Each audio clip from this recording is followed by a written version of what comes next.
15, my Amish wife asked me for divorce. The bishop told me what to do next. My name is Joseph Stoltzfus, and on a Tuesday morning in the spring of my 34th year, my wife Rebecca set a cup of coffee in front of me, sat down on the opposite bench, folded her hands the way she folded them in church, and told me she wanted a divorce. We had been married 11 years.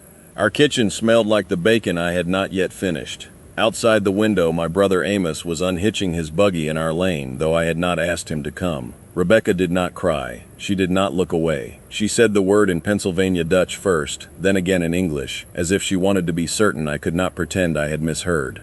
I remember thinking three things in that order: that Amish wives do not ask for divorce, that my brother had arrived too early to be an accident, and that Rebecca had practiced this sentence in front of a mirror I did not know we owned.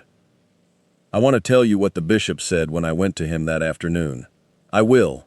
But if I tell you only that part, you will not understand why his counsel cut me the way it did, or why I followed it, or why I am still living with the shape of that decision more than 20 years later. To understand the bishop's words, you have to understand who I trusted on the morning Rebecca spoke, and who I did not yet know I should have been watching all along. Rebecca and I were married the November I turned 23. She was a miller from the next district over, the second of 7, quiet in a way that some mistook for shyness and others, more rightly, mistook for patience. My mother had picked her out before I did. I will admit that now. My mother, Edna, was the sort of woman who arranged things by leaving small comments in the air, the way other women leave bread to rise. Rebecca Miller knows how to manage a kitchen with very little, she told me, more than once, the winter before I asked. And she does not waste words. I took that as praise of Rebecca. I should have heard it as praise of a daughter-in-law my mother believed she could keep small. The first years were good, in the way young Amish marriages are supposed to be good. We built. We saved. We lost one child before he had a name, and we did not speak of him after the burial because speaking of him was a kind of grief our community did not have language for. Rebecca went quiet for almost a year, then came back to herself the morning our daughter Hannah was born. After Hannah came Samuel, and after Samuel, little Mary. By the time Mary was walking, the farm was running well, the dairy was paying its own way, and I had been nominated twice for minister, though the lot had not fallen to me. My mother said it was only a matter of time. Rebecca said nothing when my mother said it. I noticed her silence then, but did not understand it. I want you to meet the bishop now, because he was already in our lives long before that Tuesday morning. Bishop Mervyn Yoder had baptized me. He had married us. He had laid his hand on Hannah's forehead the Sunday after she was born. He was a tall man, thin as a rake handle, with a beard that had gone white in 2 streaks, down the sides, and stayed dark in the middle, as though even his face could not decide whether he was finished aging. He spoke softly. He listened more than he spoke. When members of our district had trouble, they went to Mervyn's kitchen, and they came out walking lighter. I had gone to him twice myself, once after we lost the baby, and once when my father died. Both times he had told me almost nothing. Both times I had felt, when I left, that I had been heard. That is a rarer thing than people understand. So when Rebecca said the word divorce, the bishop was the first person I thought of. The second was my brother Amos, who was already in our lane, climbing the porch steps without knocking, which was a thing only family did, and only some family at that. Amos came in and looked at Rebecca, and then at me, and Rebecca stood up and walked out the back door toward the garden, as if we had finished a normal conversation. He was 4 years older than me, broader through the shoulders, slower in the way he chose his words. He had been a good brother to me, mostly. He had loaned me money for the second silo, when the bank would not. He had stood up for me at our wedding. He had carried Samuel on his shoulders to the schoolhouse the boy's first day. Mother sent me, he said. I remember the cold that went through me then.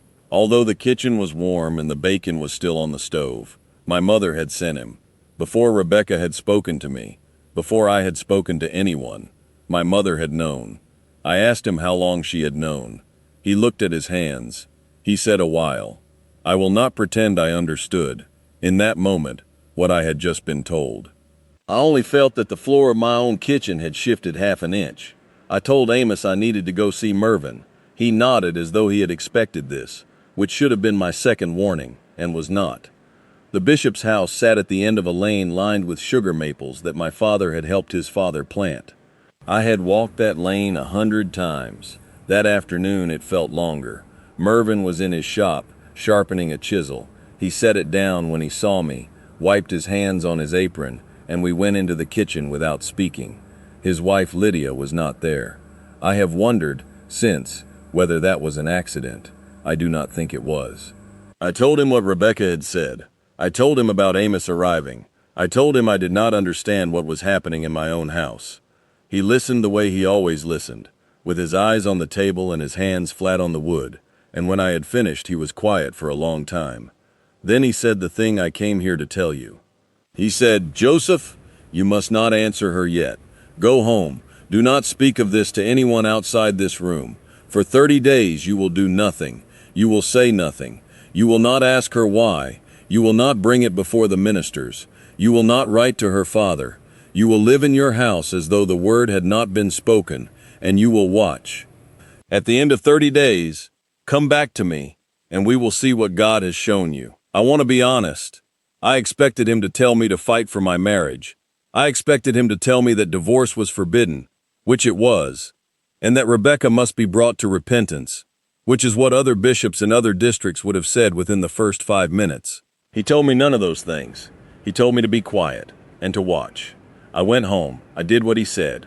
And in those 30 days, the ladder I am about to describe to you began to take its shape. The first rung was my mother. She came to our house on the second day, uninvited, with a jar of pickled beets and a question I did not expect. "Has Rebecca said anything strange to you lately?" she asked, while Rebecca was hanging wash in the yard. I told her no, because Mervyn had told me to say nothing, and because I was already learning to lie to my mother for the first time in my life. She watched my face for a long moment. Then she said, "If she does, you will come to me first, before anyone." That was the moment, looking back, that I should have seen. A mother who tells her grown son to come to her, before his bishop, is a mother who has already taken a position in a war her son does not yet know is being fought. The second rung was Rebecca herself. In those 30 days she did not avoid me. That is what surprised me. She made my coffee. She mended my shirts. She sat across from me at supper and asked Samuel about his arithmetic and corrected Hannah's posture and held Mary on her lap when the child was sleepy. But twice, late in the evening, I came into a room and found her standing at the window with her back to me, very still, and when I spoke her name, she turned with the face of a woman who had been somewhere far away and had to travel back before she could answer. I did not ask where she had been. The bishop had told me not to ask, but I started, slowly, to pay attention to the small things I had stopped seeing years ago. The way she flinched, almost invisibly, when my mother's buggy turned into our lane. The way she set her shoulders before she stepped into a room where Amos was sitting. The way she had stopped, sometime I could not place, mentioning her own sisters in conversation. The third rung was my brother. Amos came by 3 times in those 30 days, each time with a reason that did not quite hold up. A borrowed wrench, a question about the south pasture, a pie our mother had sent, although our mother had not baked a pie for me since I was a boy. On the third visit, I walked him out to his buggy, and I asked him, plainly, what was going on. He looked at me, and I watched something pass behind his eyes that I had never seen there before. Not guilt, not exactly. Something closer to tiredness, the way a man looks when he has been carrying a sack he did not pack himself. He said, "Joseph, go back inside. Whatever she tells you, listen first." Then he climbed into his buggy and left. That night I lay awake, and I thought about my brother for a long time. I thought about the loan for the silo. I thought about how he had stood up for me at the wedding. I thought about a story Rebecca had told me, in the first year of our marriage, about a young man from her home district who had wanted to court her and whom her father had turned away because the family was not strong enough. I had never asked the young man's name. She had never offered it. I told myself I was inventing things in the dark. I told myself I would sleep. The fourth rung was a woman I had almost forgotten. Her name was Anna Byler, and she was the school teacher when Rebecca and I were children. She must have been 60 by then. I had not spoken to her in years. On the 18th day of the 30, she came to our farm to bring a quilt square back to Rebecca that Rebecca had loaned her. I happened to be in the barn doorway when she pulled in. She got out of her buggy slowly. She looked at me, and then at the house, and then at me again, and she said something I have never forgotten. She said, "Your wife is a brave woman, Joseph, braver than the rest of us were." And she went inside and gave Rebecca the quilt square and left.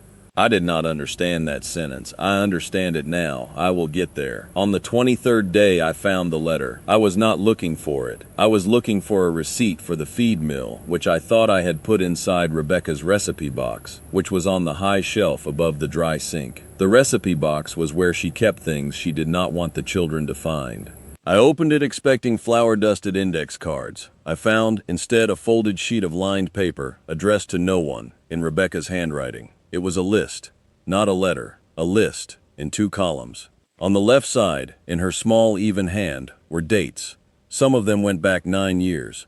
On the right side, beside each date, was a single short phrase. Edna told the deacon. Amos came when Joseph was at the auction. Edna asked again about the money. Amos said I should not write to ma'am. Edna told Joseph the baby was my fault. Amos took the letter. There were 41 lines on that paper. 41. I sat down on the floor of my own kitchen, with my back against the dry sink, and I read it 3 times. I did not yet understand all of it, but I understood enough to know that my mother and my brother had been doing something to my wife for almost the whole of our marriage, and that Rebecca had been keeping a record of it, and that she had not told me, and that the bishop had known, or had suspected, the moment I walked into his kitchen. I put the paper back where I found it. I closed the recipe box. I went out to the barn and I sat on a hay bale until it was dark, and Hannah came to find me for supper. On the 30th day, I went back to Mervyn. I told him about the list. I told him about Anna Byler's sentence. I told him about my brother's tiredness, and my mother's pickled beets, and the way Rebecca stood at the window. He listened the way he had listened the first time. When I had finished, he said, "Joseph, I am going to tell you something now that I could not tell you 30 days ago, because you were not yet able to hear it. Your wife came to me 8 years ago, and 6 years ago, and again last spring. She did not come to complain. She came to ask whether what was happening in her own home was something she was required, before God, to bear in silence. I told her each time that I would speak to your mother. Each time I did. Each time your mother told me, with tears, that Rebecca was imagining things, and that she would pray for her. I believed your mother, Joseph, longer than I should have. That is my sin in this, and I will answer for it. When Rebecca came to me 4 weeks ago and told me she was going to ask you for a divorce, I told her one last thing. I told her to say the word, and to wait, and to let me send you home to see for yourself. Because I knew, by then, that the only way you would believe her was if you found it without her hand pointing. I did not speak for a long time. Then I asked him what he wanted me to do. And here is what the bishop told me to do next. I will give it to you exactly the way he gave it to me, because the words have stayed inside my chest for 20 years. He said, "Joseph, you cannot give her a divorce. Our church will not allow it, and I will not allow it, and in your own heart you do not want it. But you can give her something the church has never asked a husband to give, and that I am asking you to give now. You can put your mother out of your house. You can put your brother out of your lane. You can stand in front of Rebecca and tell her, in front of me, that for the rest of your life with her, no one, not your blood, not your name, not the woman who bore you, will be permitted to come between her and you again. And then you will spend the years you have left proving you meant it. That is what I am telling you to do." The divorce she asked for was not from you, Joseph. It was from the marriage she was actually living in, which had 3 other people in it. Send the other 3 out. The marriage will still be there. I went home that night. I did not sleep. In the morning I asked Rebecca to sit down at the table. I told her I had found the list. I told her what the bishop had said. I told her I did not deserve her patience, and that I was not asking her to give me any more of it than she had already given, but that I was going to do, that day, what I should have done 11 years before. She listened, with her hands folded the way she had folded them on the Tuesday morning, and when I was finished, she did not say anything for a long time. Then she said, "Joseph, I did not want a divorce. I wanted you to look. I drove to my mother's house that afternoon. I told her, on her own porch, that she would not be welcome in our home until Rebecca herself invited her back, and that any message she had for me she could send through the bishop. My mother wept. She told me I was being led astray. She told me Rebecca had poisoned me. I listened until she was finished. Then I got back in my buggy and I drove to Amos's farm, and I told him the same thing, with fewer words, because my brother had always understood more than he said. He did not argue.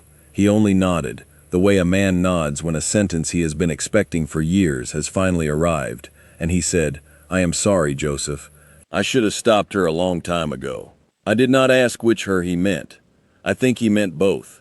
My mother did not speak to me for 4 years. She came back, eventually, the spring before she died, and she sat in our kitchen, and she asked Rebecca's forgiveness, in a voice so small, I almost did not recognize it as hers. Rebecca gave it to her. I am not certain I would have. Amos and I made our peace sooner, though never quite the peace we had before. Some things, once you see them, you cannot unsee, even in a brother you love. Rebecca and I have been married 32 years now. Hannah has children of her own. Samuel runs the dairy. Mary married a good man from Lancaster and writes us every week. The bishop, Mervyn, died 9 years ago this October, and I was one of the men who carried his coffin, and I have not been to his grave since the funeral without thanking him, under my breath, for the 30 days he gave me to learn to see my own house. I told you at the beginning that Amish wives do not ask for divorce. That is still true. What I did not know, on the Tuesday morning Rebecca set the coffee in front of me, was that sometimes a word is not a request. Sometimes a word is a door a woman opens because she has knocked on every other door in the house for 9 years, and no one inside has answered. The bishop heard the knocking before I did. My wife had been knocking the whole time. And the thing he told me to do next was not, in the end, about saving a marriage. It was about finally, at 34 years old, becoming the husband I had promised, in his hearing, to be. I keep the list. Still, Rebecca does not know. It is folded inside the front cover of my father's Bible, on the shelf above the dry sink, where she will find it someday when I am gone. I have not added to it. I have not needed to. But sometimes, late in the evening, when the house is quiet and Rebecca is at the window with her back to me, I take it down and I read those 41 lines. And I remember that a marriage is not the two people inside it. It is the two people, and every door they have the courage to close behind them.